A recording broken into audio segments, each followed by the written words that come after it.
In our last lecture, we discussed the histogram equalization and the histogram modification approach towards image enhancement. Basically, there what we were doing, that from an image, we were constructing the histogram, that is an histogram which is defined fully over the image, and then from that histogram, we were doing a transformation, okay, such that at the output image we get a histogram which is equalized. Equalized in the sense that given any kind of a probability distribution, okay, of the pixels at the input image, we are going to get an output image, or rather a processed image, in which the histogram of the processed image becomes a uniform distributed function, a uniformly distributed function. So that means to say that the probability of occurrences for all the gray levels are more or less equal. So that is one approach which we discussed, which we called as the histogram equalization. And we also discussed about the histogram modifications, in which case we took the original histogram of the image and we also defined a desired histogram of the processed image. And then what we did was that the original histogram, we made it, or we convert it into an equalized histogram, and from that equalized histogram we apply an inverse transformation that maps the equalized histogram into the desired histogram, and that technique we called as the histogram modification. Now both these techniques which we had discussed, there we were considering the complete histogram of the image. That is to say, if the image is of size n by n, okay, say n is equal to 256, so then 256 by 256 means it gives rise to 64k pixels. So over the entire 64k pixels, okay, we were defining the histogram. So the total count which we were getting, the total pixel count was equal to that 64k pixels, and the histogram was completely we can call those histograms as the global histograms, means histograms defined over the entire image. All right. Now one point which should be kept in mind, that in an image, okay, we always find that the intensities happen to be different in different zones, okay, or rather even the distribution of the pixel intensities, that also changes from zone to zone in an image, okay. Let's take any typical image, like the image which we were considering in the last class. This is the original girl image, and there for different zones, all right, we are having different distribution of intensities. So what we can do, if we now, instead of constructing the histogram of this entire image, if we divide the image into some local partitions, okay, let us say that this is our image.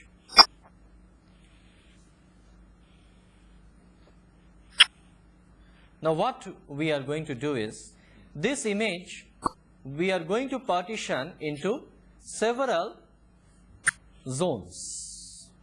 Supposing we make some zonal partitions like this, and then we consider all the individual zones, like let's say this consists of some n by n number of pixels, where n is sufficiently less as compared to capital N being the size of the image, okay. So we are considering a small zone, okay, and we are separating the image into several such small zones. Now what we can do, okay, is that instead of doing a histogram equalization over the entire image, that is to say, instead of considering the histogram of the entire image, supposing I concentrate on equalizing the histogram for individual partitions. So like say for example, I numbered this as partition number 1, okay, and for partition number 1, I find a histogram. Supposing this is the nature of the histogram which I get for partition number 1, and on the partition number 1 only, okay, I apply a transformation such that this histogram gets equalized, okay. That is to say, we perform a histogram equalization, but not on the entire image, okay. We perform the histogram equalization on only this particular subsection, only on this partition of n by n pixels, small n by small n pixels. Then we consider this zone number 2, okay, and we take the histogram of zone number 2. Now the histogram of zone number 2 will be somewhat different. I mean, in general, histogram of zone number 1, which was this one, should be a little bit different from that of zone 1. So the histogram could be something like this, okay. The histogram nature may change slightly in zone number 2, and for zone number 2, again we apply our transformation such that the histogram is equalized, okay. So the transformation which we are applying from zone to zone will not be the same, because the nature of the local histogram. So histogram of zone 1 I am calling as a local histogram of zone 1. This is the local histogram of zone 2. This is for zone 1, this is for zone 2. And the nature of the histograms, local histograms for zone 1 and zone 2 are changing. But we are equalizing every zone individually, okay. And then we consider the zone number 3 and do it, and so on. So that means to say, for every such small partitions, we consider the local histogram and we equalize only the local histogram. Now, in this type of an approach, the advantage is that even if the image statistics, or rather the distribution of the intensities, are changing from zone to zone in an image, okay, we can effectively equalize, okay, the intensities, okay, concentrating on some smaller zones like this. So the quality of the image, okay, especially for those images where the intensities change rapidly from zone to zone, there instead of a global histogram equalization, okay, we can do a local histogram equalization like this. So the approach which I just now mentioned, okay, that is to say equalization of histogram considering several local zones, okay, is known as local histogram equalization. This approach is called local histogram equalization, and the one which we had discussed in last class, okay, can be termed as the global histogram equalization.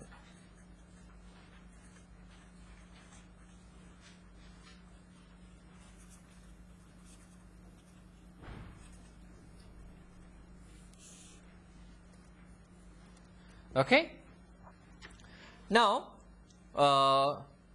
very similarly, even the histogram modification of approach also can be defined locally instead of defining globally. So I am not going into that details. Okay, one can easily work out. Means the same philosophy of local histogram equalization can be utilized for local histogram modifications as well. All right.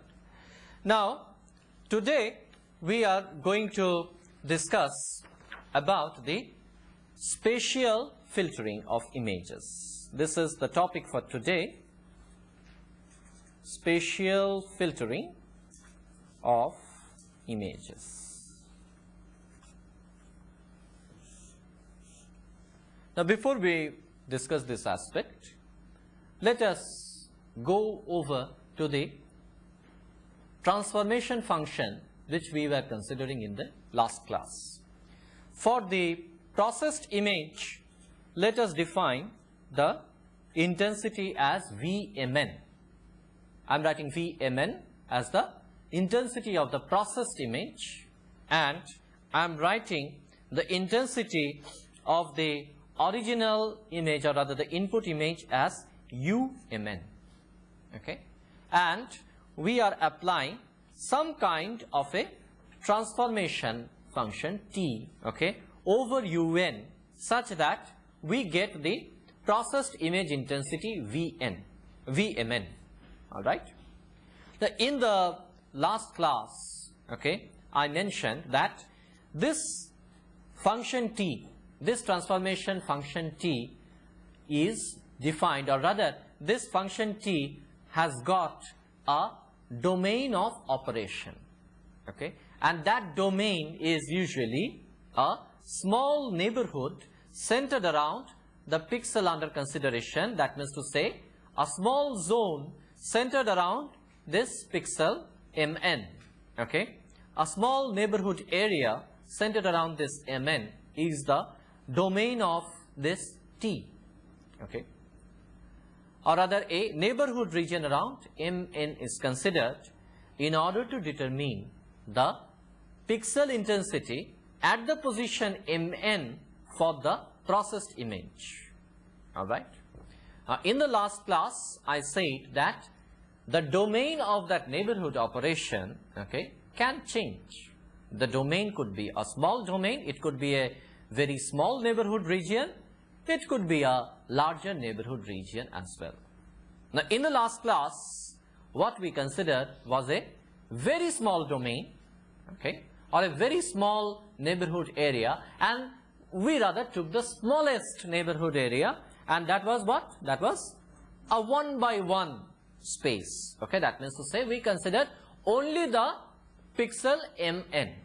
So the output, so for the processed or the output image, the intensity at the point Mn, okay, was dependent upon the intensity of the point Mn of the input image only, okay. It was not dependent upon any other intensities of other pixels, okay, surrounding Mn. So this operation where the neighborhood region was 1 by 1, we had called it as a point operation. Now right now, what we will do, instead of defining a point operation, okay, we are going to increase the neighborhood space of this function T, okay, slightly more. Let us say that instead of a 1 by 1 operation, we take a 2 by 2 operation or a 3 by 3 operation. Supposing it is a 3 by 3 operation that we do, okay, that means to say I apply the same transformation Vmn equal to Tu of Mn, but supposing I define that T, this function T, is a 3 by 3 neighborhood operation.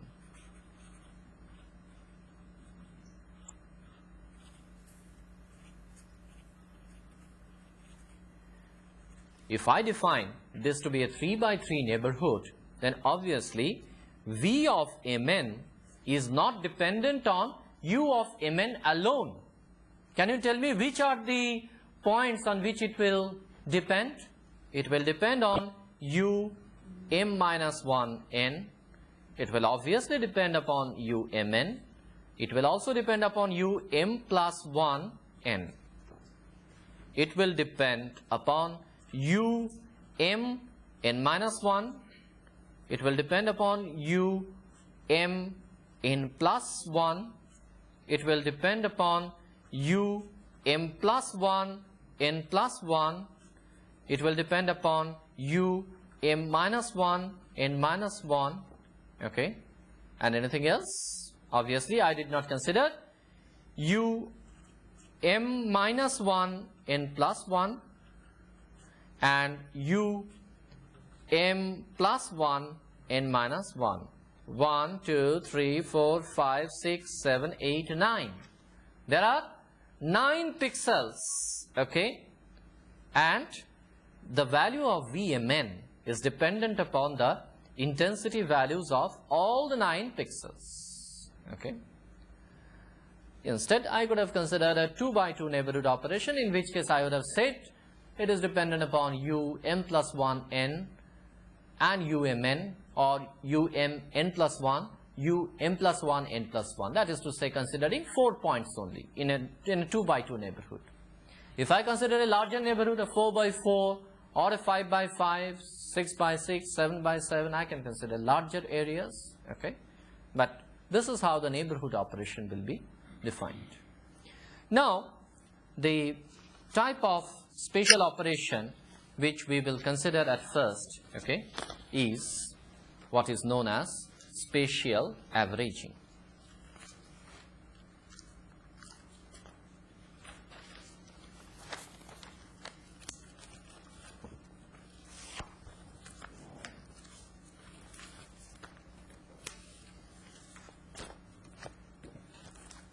So, we consider that the intensity of the processed image Vmn, okay, I define as follows. I define it as a double summation over a region KL, over a region W, okay, over a neighborhood region W, okay, and for this particular region, my index of operation is KL, okay, and see how I define the function AKL y of m minus k n minus L.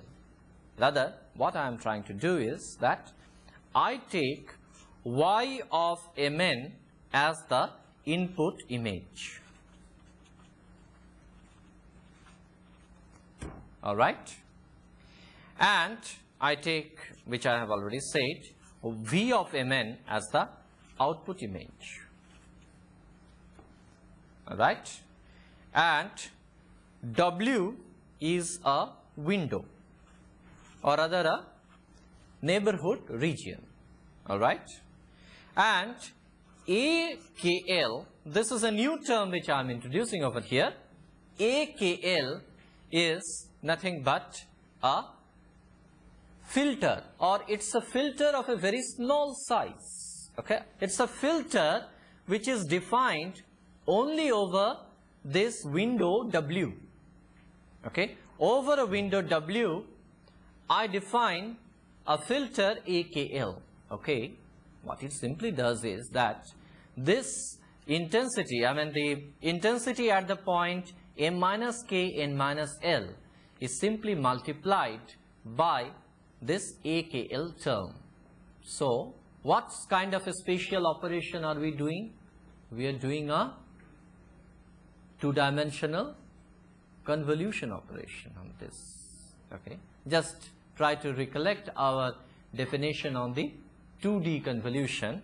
What we are simply doing is a 2D convolution, and AKL, okay, define the filter's coefficients simply.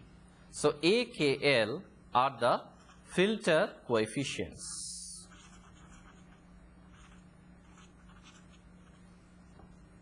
Okay. So, what we are doing? We are taking the input image pixels and we are multiplying the pixels by their corresponding filter weights. Okay. And then we are summing them up. Summing up over what region? Summing up over a small neighborhood region, a small window W. Okay. So, it is nothing but a weighted summation of pixels.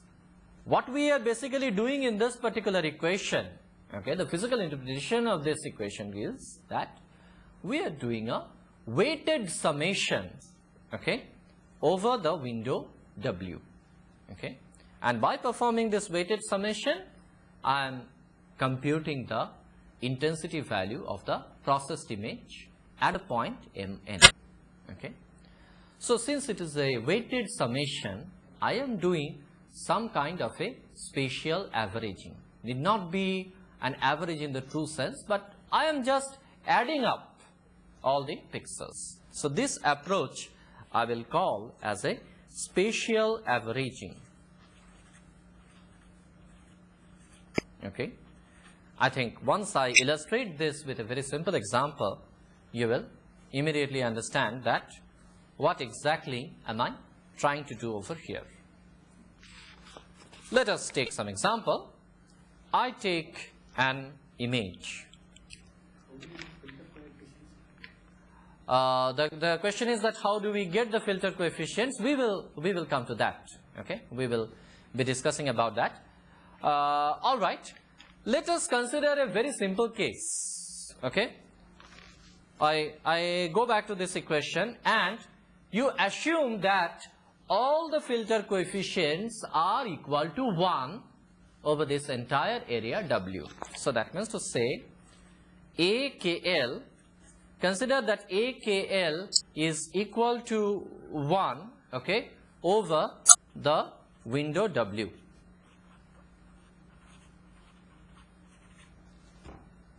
If I do that, then what am I doing over here? I am simply summing up the pixels, okay. And now if I consider that the total number of pixels in this window W is equal to NW, so N suffix W is the total number of pixels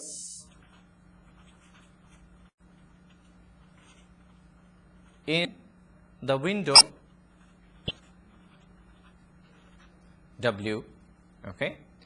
Then if I write VMN, I just take AKL equal to 1.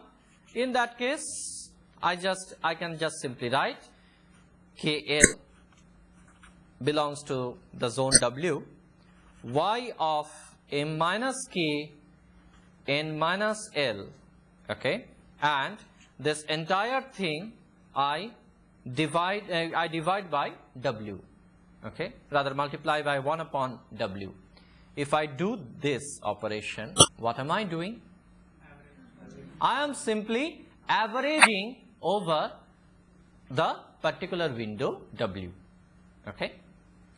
Now in general, these AKLs need not be equal to 1 always, okay. These AKLs could be different, okay.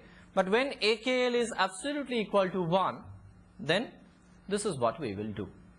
Or I could have considered it this way, that instead of dividing this entire summation by NW, okay, I could have considered AKL itself as, I could have considered AKL equal to 1 by NW.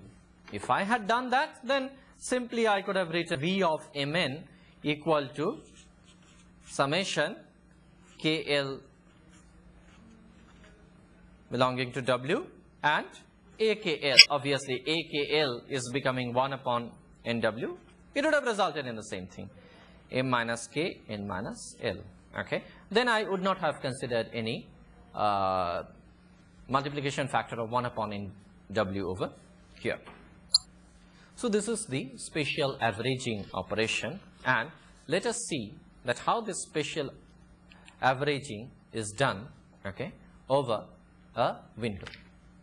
Now I take an image like this.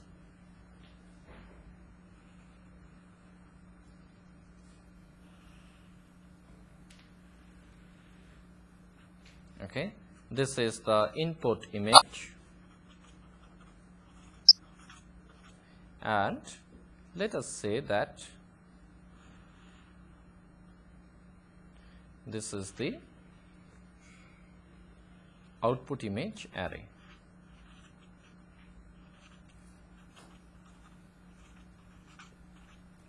Okay. In case the grids are not very clearly visible to you, let me highlight the grids.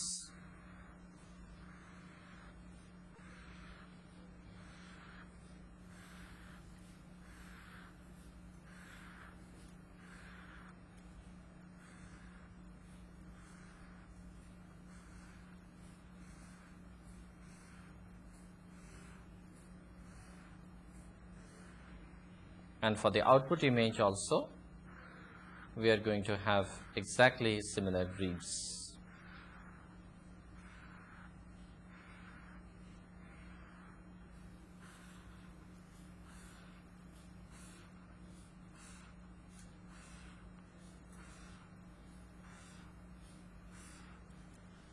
Now, for the input image, I just have some intensity levels. Okay, so I just randomly choose some numbers. Okay, and I keep on filling this input image, assuming that that is my input image. Say I take the intensity values like this.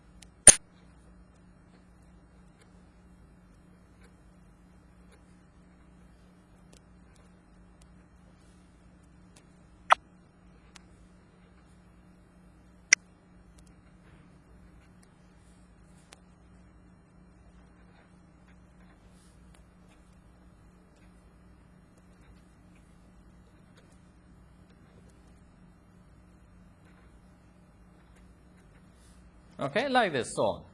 Okay, I need not fill up everything. This is an image which is given to us, and I would like to construct the output image after doing a spatial averaging.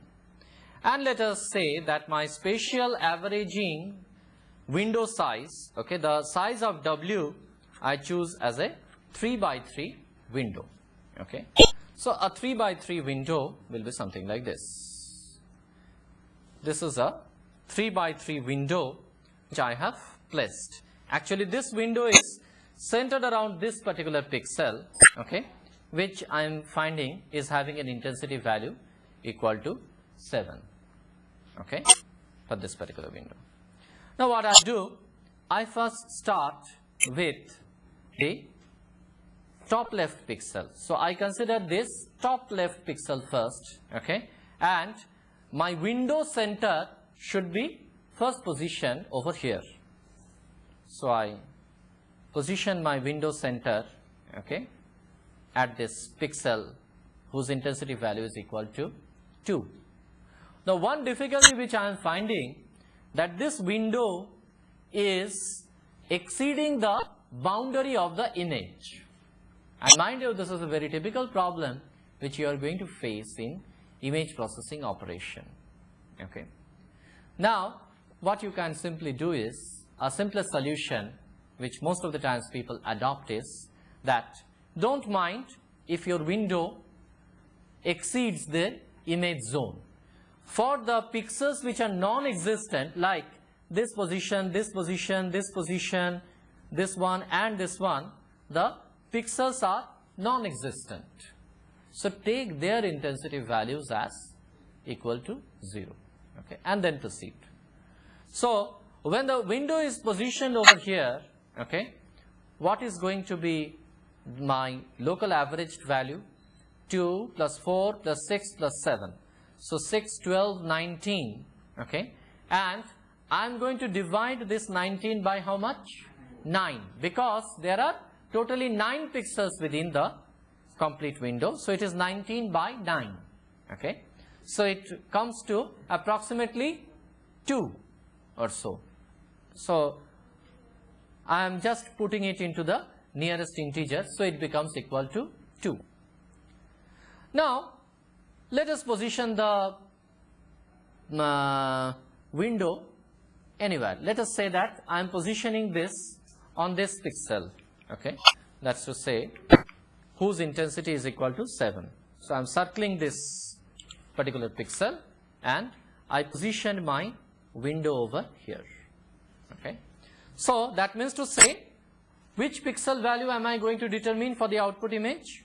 For the output image also I am interested in determining the pixel value for this point. Since I am interested in determining the pixel value of this particular point, I have positioned the window at the corresponding point in the input image. Now, over this window I am just going to calculate the local average again.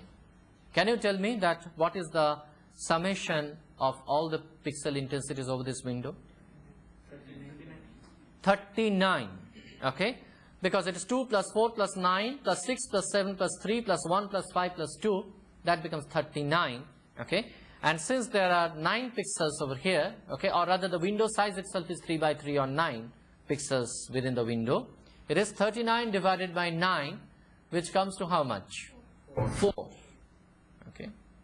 So just see, in the original image, this intensity was 7, okay, and in the processed image, this intensity is becoming 4, okay. Now why this has happened?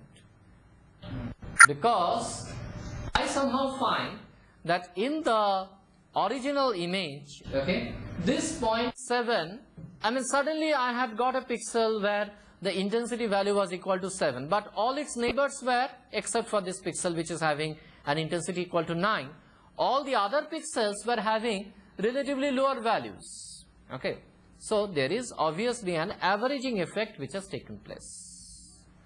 Now if I want to determine the intensities over all the pixels in this particular image, what am I going to do? I will have to slide this window. So in order to determine the intensity at this particular point, which is having an intensity equal to 4, I position my window over here. Then for the next pixel, I position the window over here. Then this one. So like this, I will slide this window. So once the first row is over, I come over to the second row, position it here, position it here. I mean that's the point which I have considered. Then like this. So I will keep on sliding this window, and that's how I will get the average, okay, over the entire image space. Alright. So mind you, whenever I am considering a spatial averaging, it is always a point by point averaging which I am considering. So just imagine, just to calculate the output intensity at this point, I have to average over this 3 by 3 window pixels completely. Now if instead my AKLs were not equal to 1, what I would have done? Simply, supposing I take this particular example only, okay, that is to say my window is positioned around this pixel having intensity equal to 7, and let us assume that I have AKL equal to 1, okay, when k is not equal to 0 and L is not equal to 0.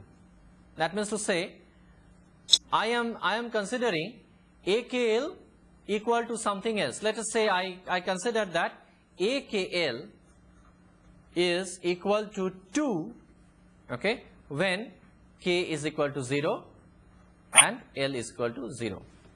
If I consider AKL is equal to 2 when k is equal to 0, L is equal to 0, and AKL is equal to 1 otherwise, what I will be doing? I will keep on adding. I will multiply 2 by 1, 4 by 1, 9 by 1. So 2 plus 4 plus 9, 15, 6, 21, this 3, 24, this 1, 25, 5 makes it 30, 2 makes it 32. So the summation is 32. I haven't yet considered this pixel.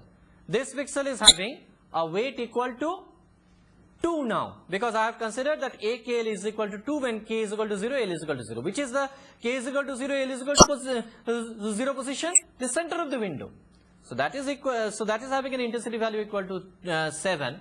So I should multiply 7 by 2.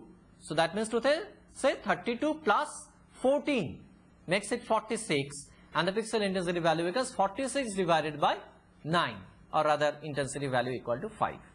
So this is a case where we are doing a spatial averaging, okay, but not an equal averaging. It is some kind of an unequal averaging, or rather a weighted averaging, where I can consider it this way, that my window was like this. My 3 by 3 window was such that all these coefficients were equal to 1, except for the center where the coefficient was equal to 2. Okay. I can consider many different mask size. I mean, I can consider, instead of considering a 3 by 3 masks, okay, I can consider a 5 by 5 mask, a 7 by 7 mask, 9 by 9 mask, I can keep on increasing my size. But can you tell me, or rather, is it possible for you to say something that if we keep on increasing the size of this window, okay, what is the effect that you are going to see on the processed image? Yes. Sharp conditions will not be there. Somebody said that the image sharpness will be lost. Somebody said that there will be an effect of blurring. Okay. Both the answers are very correct. As a matter of fact, wherever the sharpness of the image is missing, we call the image as a blurred image. Okay.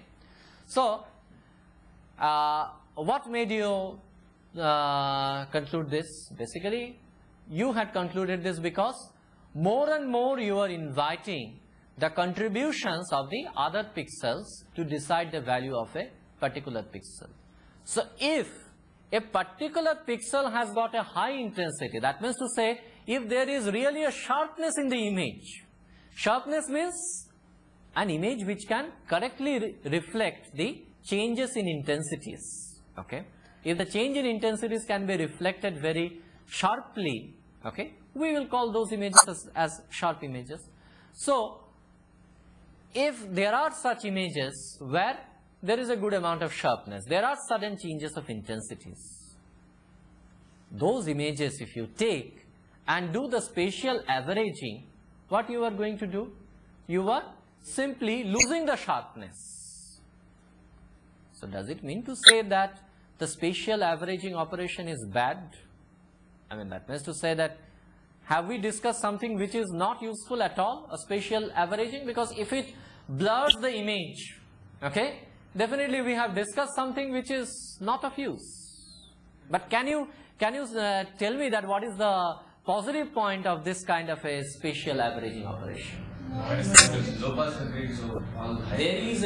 filtering, and low-pass filtering, again, the reason is quite simple. It is a low-pass filtering because all the details or the sharpness of the images, those are getting lost. That is to say, wherever there are sudden changes in intensity, okay, all the sudden changes of intensities are getting smoothened out. All right.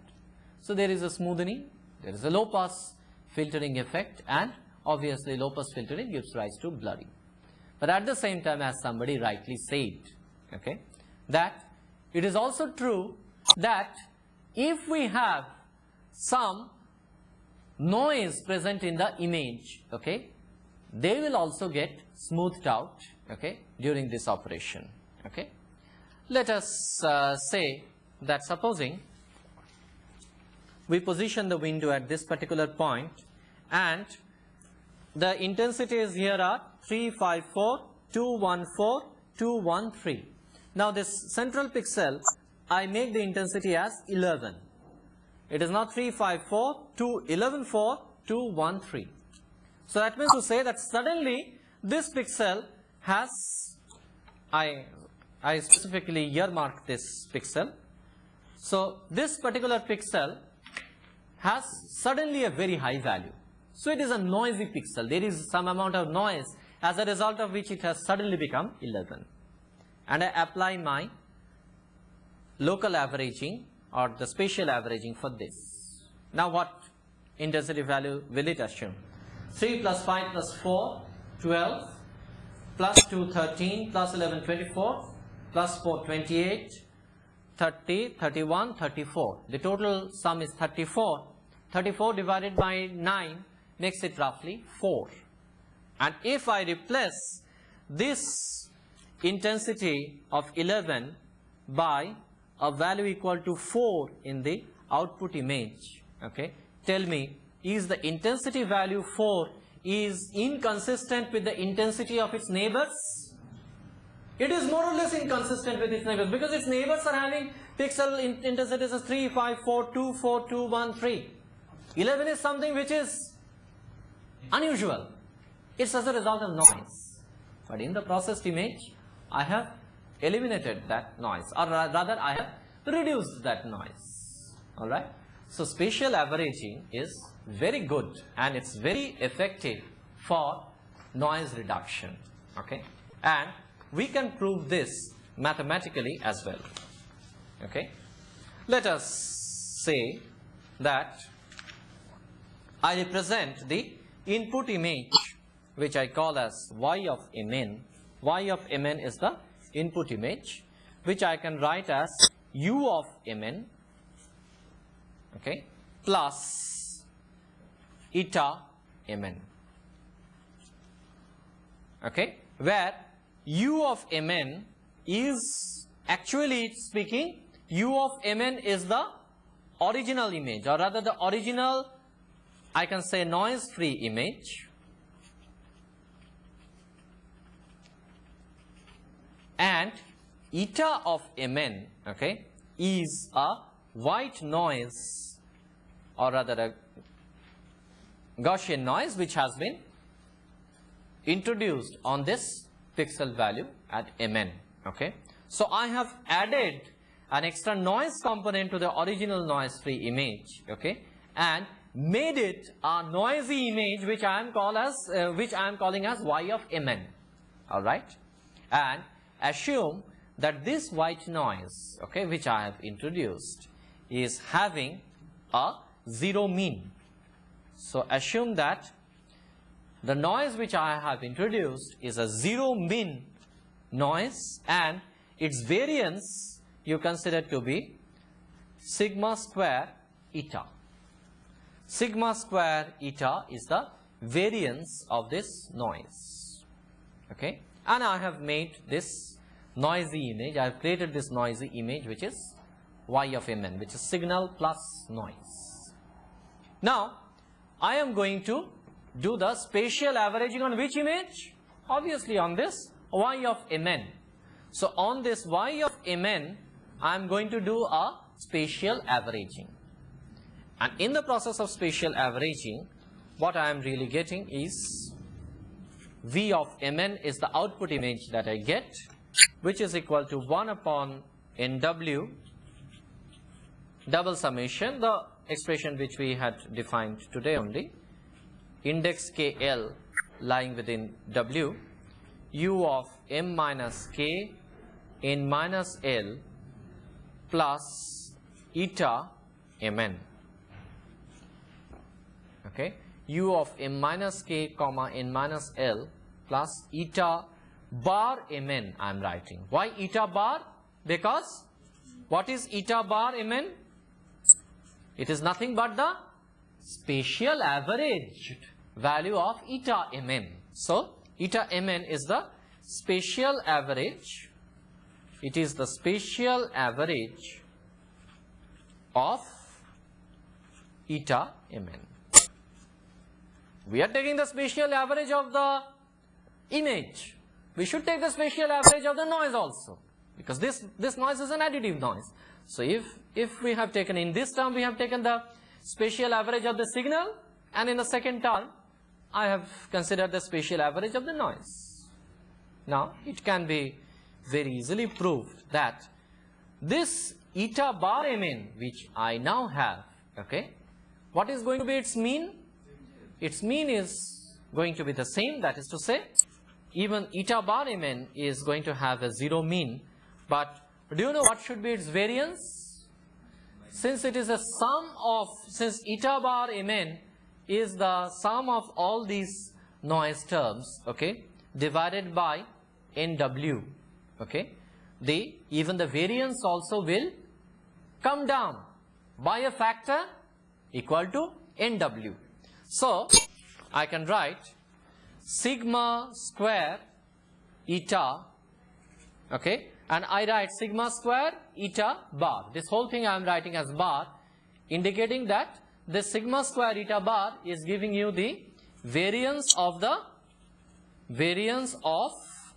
eta bar, okay, and that is equal to sigma square eta, where sigma square eta is the variance of eta mn.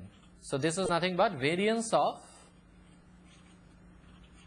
this is the variance of eta, this is the variance of eta bar, and this variance sigma square eta divided by NW. So what happens?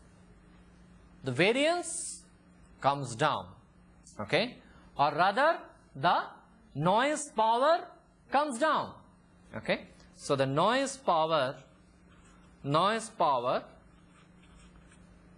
reduces by a factor NW, okay.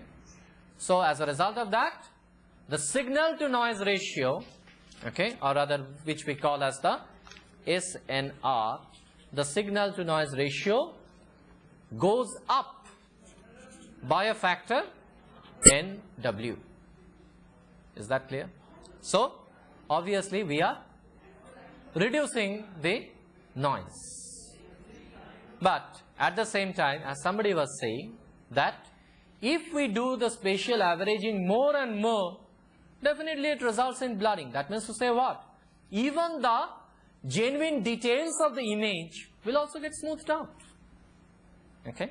And let us see some results from which it will be clear that if you over smooth something, okay, what kind of problem does it result? Now I consider an original image. This is the original girl image, okay, which you had seen in the last class also. And what I have done, using a computer, I have added some noise to this image, okay. So the noise is something like this. If on this image, okay, I just take a container of salt and a container of paper, and if I keep on pouring the salt and the paper, okay, into this image, okay, the image that results, okay, is definitely going to be a noisy image. Noisy image because some of the pixels will be corrupted. Some will be corrupted with salt, that means to say its intensity will suddenly go up, and some pixels will be corrupted by the paper, that means to say their intensities will drastically come down. So I have just added the salt and paper noise, and this is a kind of image that I have got, okay. I don't, I'm not sure whether you can clearly make out. Of course, if you are concentrating on some specific regions, you will find that there are some bright spots occasionally, and similarly there are some areas, possibly in this zone, where you will find that there are some isolated black spots as well. So you can see some isolated spots present in this image. So this is, I can say, as a noise corrupted image, and we have generated this noise corrupted image using a computer. All right, and then what we have done, we have applied a local averaging, okay, over a 4x4 window. So this is 4x4 window. Over a 4x4 window, I have applied a local averaging, spatial averaging. Just see, there is, what are you seeing? Firstly, that all these occasional noisy pixels which were there, they are no longer present, okay. But at the same time, as compared to the original image, there is definitely a loss of sharpness. Can you make out? There is definitely a loss of sharpness which has taken place. Now if instead of 4x4 window, I increase my window size to 8x8, what kind of a result do you expect? Further blurring. Already noise reduction is there, but even if there is some amount of noise at this stage, okay, there will be further amount of noise reduction. But of course, a further blurring should take place. And see what kind of an image it is. Can you make out anything? It is after 8x8 local averaging.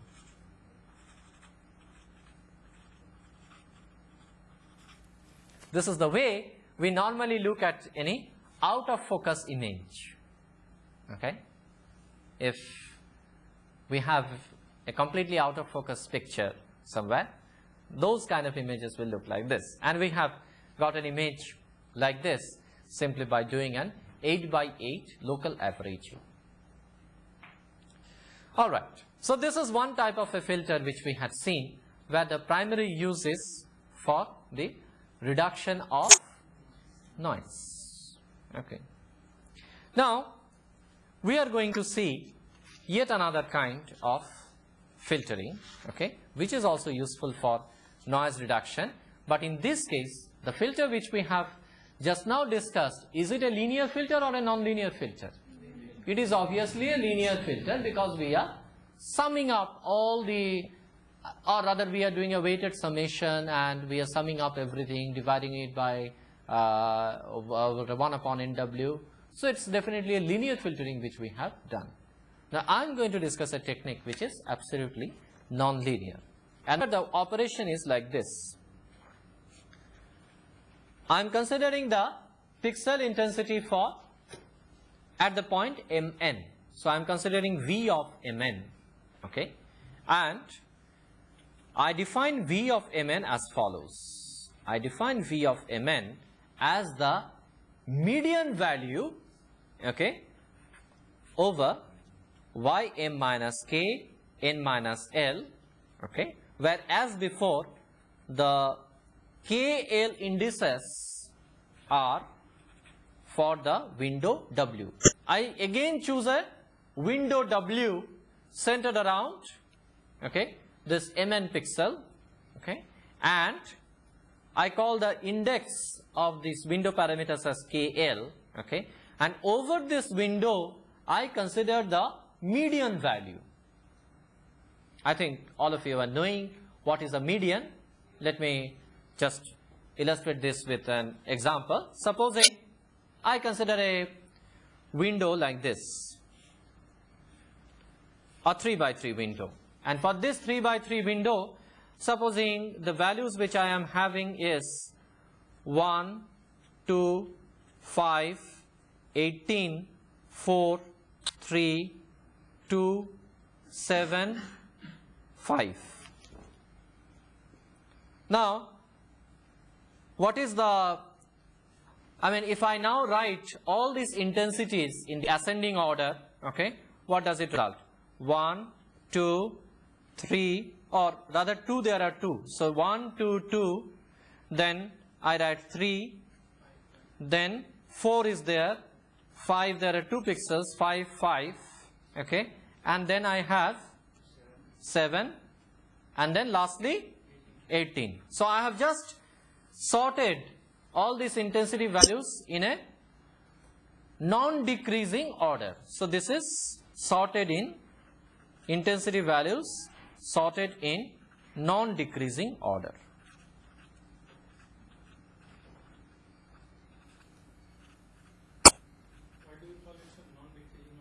Non-decreasing because it is 1, 2, 2, okay. So like in this case 2 pixels are having the same values, again 5, 5, so 2 pixels are having the same value, so it is non-decreasing.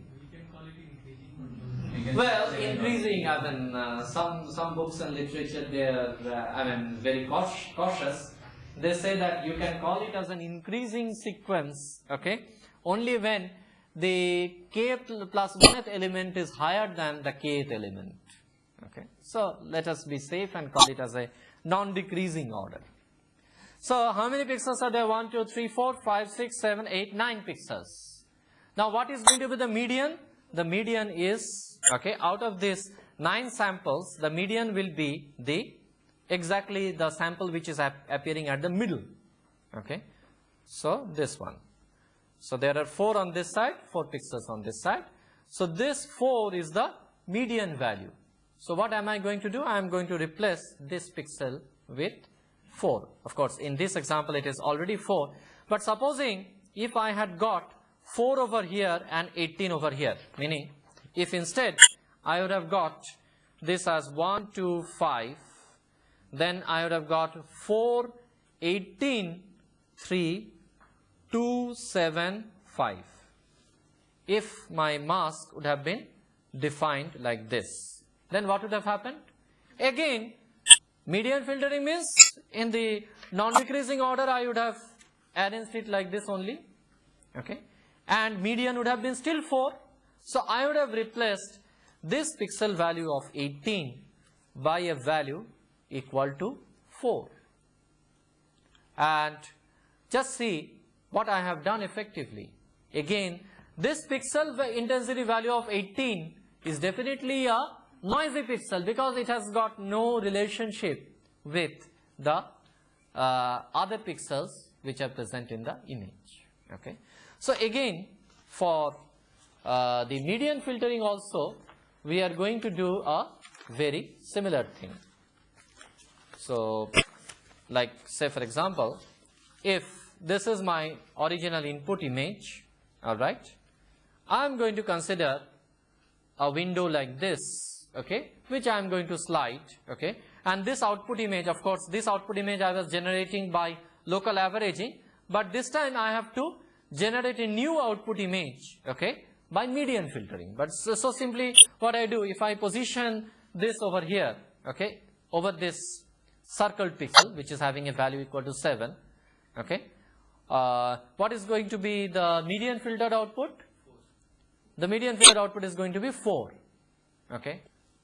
In this case, luckily the median filtered value and the spatial average value becomes the same, but in general it will not be so. So median filtering is also good for noise removal. But tell me one thing, that if I have two sequences, okay, and one sequence is x of m and the other sequence is y of m, and then if I have median of x of m plus y of m, okay, is it going to be equal to median of xm plus median of ym? So it is not. So this is a non-linear operation. All right. So we are going to consider the median filter properties and the other type